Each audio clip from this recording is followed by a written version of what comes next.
Welcome everyone to the official launch of Queensland Music Trails 2023. My name's Joel Edmondson, I'm the CEO and Creative Director of QMF. I'm thrilled to be here today to unveil our plans of an exciting new way to travel Queensland and discover amazing music along the way. Before kicking off today, I'd like to acknowledge the traditional owners of the lands on which we're meeting today and pay my respects to elders past, present and emerging. In a moment we'll hear from Thomas Coghill to welcome us to country.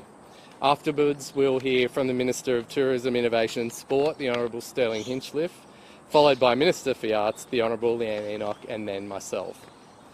Following this there'll be time for any questions for the Ministers, myself and our special guests coming out on the trails with us, Jem Cassar-Daly and Carlos Williams. This will then conclude the formal proceedings, wrapping up the media call with a photo opportunity with everyone here today. For now I'd like to welcome Thomas Coghill.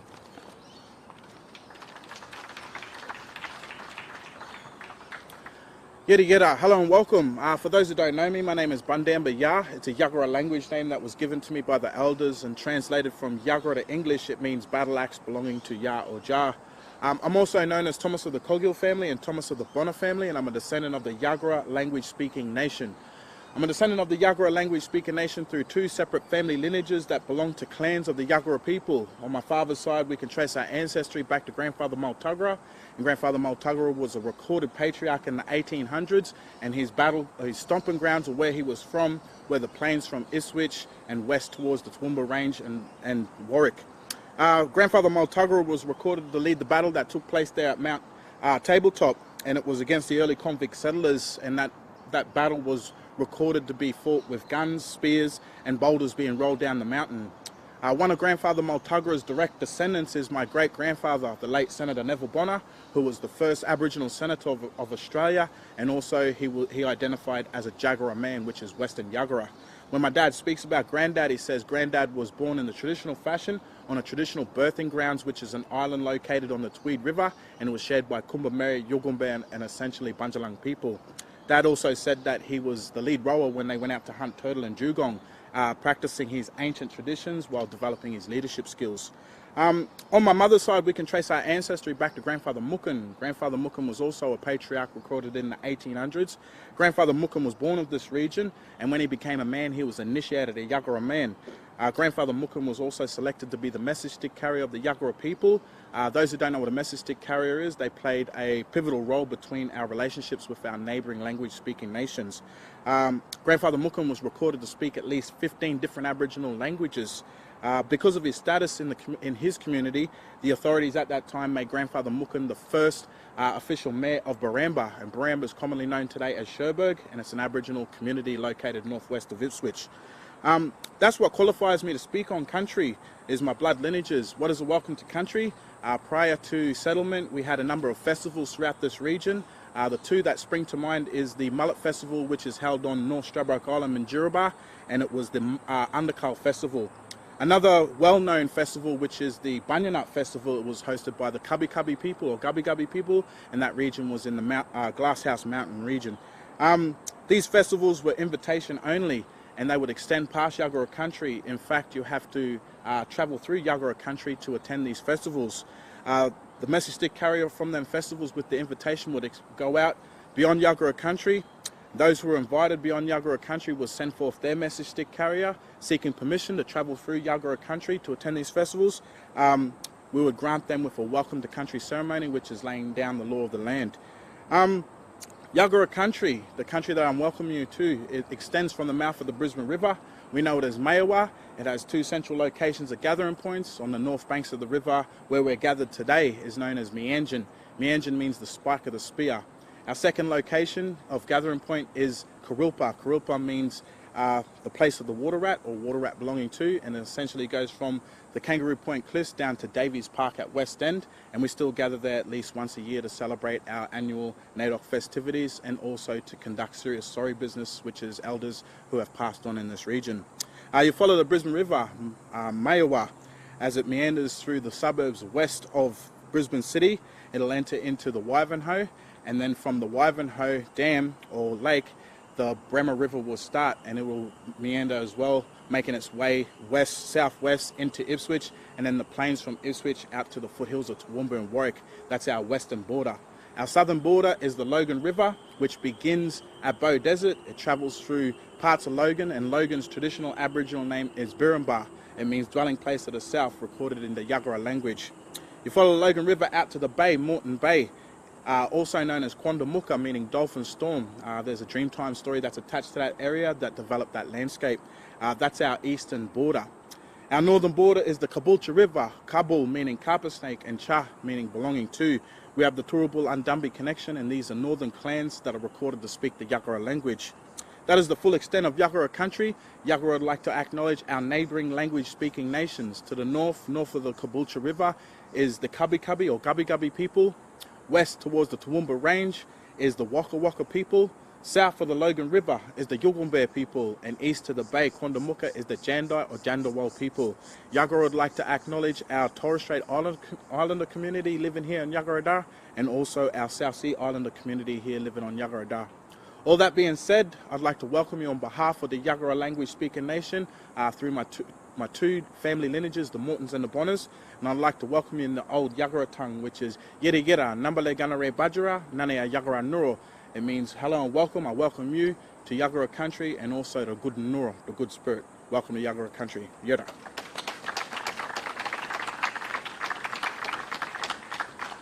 Thanks, Thomas. And I just want to really reassert that Thomas being here today and giving that welcome isn't important because it's a ceremonial thing, but it's important because this Queensland Music Trails initiative has a very strong focus on creating a space for First Nations cultural experiences and knowledge to be shared with people.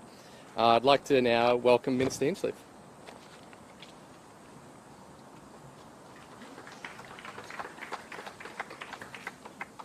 Thanks, Joel. It's wonderful to be here as part of this celebration. And can I thank Thomas for that wonderful welcome and the placing of us in country. And I want to pay my respects to the traditional owners of the country in which we do gather today, and to elders past, present, and emerging, and to all First Nations people who are with us here today.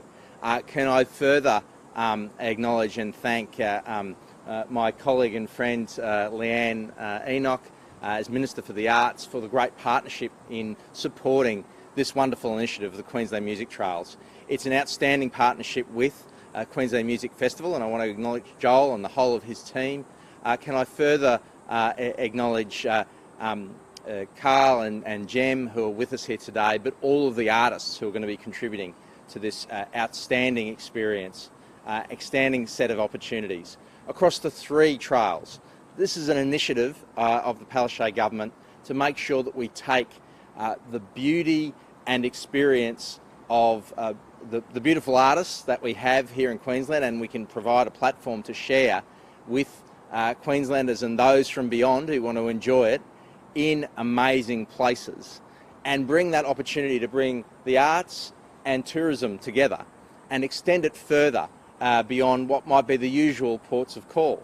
And that's why these three music trails for 2023, starting in April with the Outback, then seeing the Scenic Rim, and then Southern Queensland, are really exciting opportunities to take these amazing artists and the experiences that they can live out and celebrate to some amazing places, and bring people with them on that trail across those communities and across those variety of wonderful experiences that we have on offer in right throughout Queensland. This is the beginning of a journey that will take us not just through to the end of 2023, but through to 2032 and beyond, because this is very much part of how we want to build up the ways in which there are experiences of bringing the arts and expression together with the extraordinary places and spaces that and natural assets that Queensland has on offer, to bring those experiences together as part of a way in which people can genuinely experience the what it is to be in the extraordinary lifestyle that is represented by Queensland in the lead up to the biggest event the world hosts in terms of the form of the Brisbane Olympic and Paralympic Games in 2032. Seeing Queensland Music Trails as part of that pathway to 2032 and beyond is very much how we see this opportunity, and we're really pleased that we have this great partnership with Queensland Music Festival to deliver what will be an outstanding set of trails this year and year on year as we head through on that green and gold runway through to 2032. So thank you so much for allowing me to be part of this launch and this celebration, and I really encourage people to get around all the opportunities and how they can experience it, whether it's in a van like this or whether it's in maybe more creature comfort ways. I know all of those things are on offer, and I look forward to seeing the way in which the whole of our visitor economy, particularly through those communities that are being touched by the trails, will respond to this opportunity, and particularly how it will grow into the future. So congratulations to everyone involved, and really looking forward to seeing these wonderful opportunities out there across the way. Thanks, Joel. Thanks, Minister Hinchliffe. I'm now very happy to welcome Minister Enoch to the stage. Thank you. Thanks, Joel. In the Jundai language of my people, the Quandamooka people, Yura, Nari Babajabaru, Wanya Yura, Nyagurajan Jagajan, Yagara Yura. So to acknowledge all of our ancestors, and of course to acknowledge the first peoples of this country, the Yagara-speaking people, and to acknowledge, of course, Thomas and his wonderful welcome for all of us. Reminding us, of course, that every day we breathe in the DNA of thousands of generations of stories that are attached to this place and every place right across our state and our country.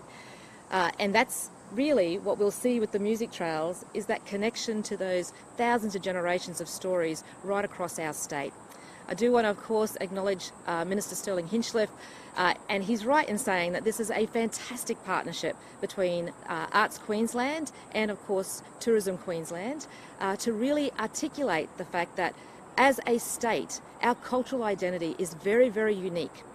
And it is our cultural identity that is on show in these music trails and will be absolutely critical when it comes to 2032, when we start to tell our story to the rest of the world. But right now, when you look at the artists that we'll hear from today, we know that this is one of the most exciting times to be a musician, to be an artist or an arts worker in this state. We saw just yesterday the federal government release its cultural policy, all about reviving our industry. And of course, that is the backdrop that we see now against the work that we've been doing in Queensland with regards to our 10-year roadmap. We have been committed to sustaining our arts industry through COVID, and of course now growing it and building it so that we can absolutely be on the front foot of ensuring that we've got all the artists, musicians, arts workers, technicians, everything that we need in this industry to continue to propel ourselves forward with regards to the next now 9 and a bit years till the Olympic and Paralympic Games. But today I do really very much want to acknowledge Joel and all the team from Queensland Music Festivals and of course the Music Trails, who were innovative in their views about how to actually connect people to the incredible talent that we have in this state. And the Music Trails, as you've heard, there'll be 3 this year, one of which I want to touch a little bit more on, because there's this fantastic partnership that we see with Opera Queensland, another area that Arts Queensland is very much supportive of. We see, of course, the Outback Trail that we'll see April 13th to the 21st, but that will go through towns like St George, Cunnamulla, Charleville, Tambo, all of those places where I know that they'll absolutely enjoy not just the performances, but the fact that it will attract and hopefully attract more and more people to those areas to experience the absolute beauty of our Outback. But after that, just a few weeks later, between the 16th and the 22nd of May, we'll see the Festival of Outback Opera, which will be supported by the Trails. And this is an absolutely incredible festival where Opera Queensland will be performing in places like Winton and Longreach, where there'll be outdoor nighttime performances. It is an absolutely beautiful scene. I will be there. Well, I hope to be there. I've put it in the diary, so hopefully it sticks. I absolutely can't wait to experience all of that. And I really do encourage all Queenslanders to get engaged in the music trails, to support local artists and musicians, some of whom you'll hear from very shortly. This is the way that we keep this arts industry absolutely pumping along in Queensland, and when we get to experience and be part of our unique cultural identity as Queenslanders. So congratulations to everybody involved. Absolutely pleased to be here. Can't wait to get out on the trail.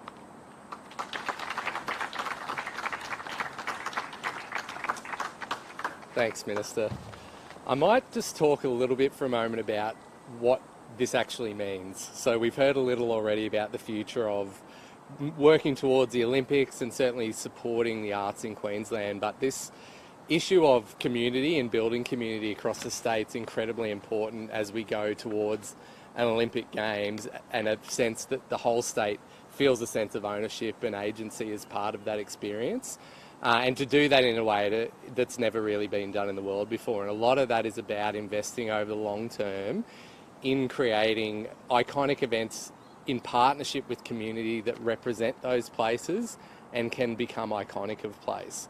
So we all know of a festival called Glastonbury, and that event put that village on the map. Otherwise it would just be a village that we'd never heard of. So music has an amazing way of being able to bring place into the consciousness of people, and doing that in a way that is truly collaborative with communities creates the kind of authentic experience that visitors are looking for and from around the world, especially when it comes to the culture of the First Peoples of this land. Equally so, we've just been through a pandemic, and we're living in a time where lots and lots of people feel a really, really strong sense of social isolation, and music is an amazing way to bring people together to restore their sense of togetherness and connectedness, which is incredibly important for mental health and the kind of social cohesion of our society. So not only doing that within communities, but certainly one of the things we're really trying to do with these trails is create a community of travellers and of people on the road who are like-minded, have similar interests, but may have never met each other before, and perhaps don't want to live their whole life mediated by social media and building new relationships, and this is a way to do that meaningfully. So just to give you a bit of a flavour of the events that you'll see along the way, the Outback Trail is very much an adventure experience that's about bringing people into close relationship with communities in a way that otherwise you wouldn't be able to achieve just by turning up in a place. So Oasis Afternoon in St George, where both Jem Cordiale and Carlos Williams, who are with us today, will be performing along with Hussey Hicks. That's very much like a welcome to the Outback Trail event. That's followed by the Outback Festival of River Lights in Cunnamulla, where we're doing an event called Light It Up, where Alice Skye and Emma Donovan and the Putbacks, an all-female Indigenous lineup, will be doing a show there. Then in Charleville, there's a really special event with the internationally renowned New Orleans-style jazz and blues man C.W. Stoneking, who's incredible, and that show can't be missed. That show is part of relaunching the World War II secret base in Charleville, which is another Queensland government investment. And that is a celebration of 40s and 50s culture, taking people into a bit of a time capsule of what it would have been like around the time that is commemorated at that museum. And then finally, we have a finale event that's a big sing-along in Tambo. So we're really looking forward to getting that happening for the first year and getting people out on the road and really building that as a bit of a mythological experience of the Outback. That's then followed by the Long Sunset, which is coming through for its second year, and that event takes place at Elysian Fields, which I would argue is almost the most beautiful event site in Australia. It's incredible. People come to festivals for the artists, but they leave talking about the grass and the toilets. So we know that that's certainly taken care of at this event. That event is headlined by Lime Cordiale this year. Hatchie, Sicko, Tia Gostelow, plus many more, and we'll be actually making a second artist announcement in the coming weeks. And then we're on to Opera at Jimbor, which is actually in its 20th year this year, we just figured out recently. And that's an incredible 3-day opera and chamber music experience within the grounds of an amazing built asset on the Western Downs called Jimbor House. And that's really about taking people again into an experience of what it would have been like to hear that music in the 19th century when the house was first built, which is in Australia an incredibly unique experience to be able to have. So the Scenic Rim and Jimbo events are the foundation of further trails.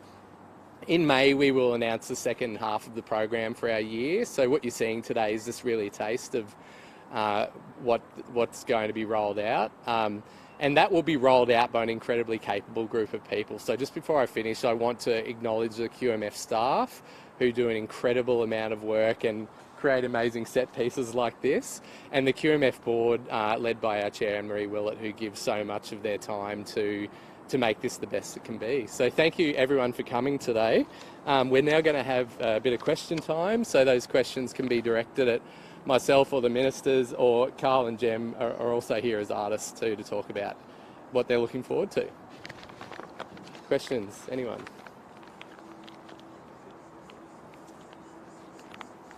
We've also got time for a photo op afterwards as well.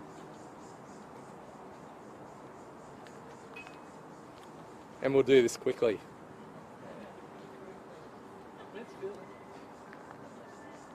Phil, do you want to ask anything, or you got any questions, or we're just going to have question time for anyone who'd like to do that? I think your colleagues were letting you go first. I don't know whether there was some sort of deference. How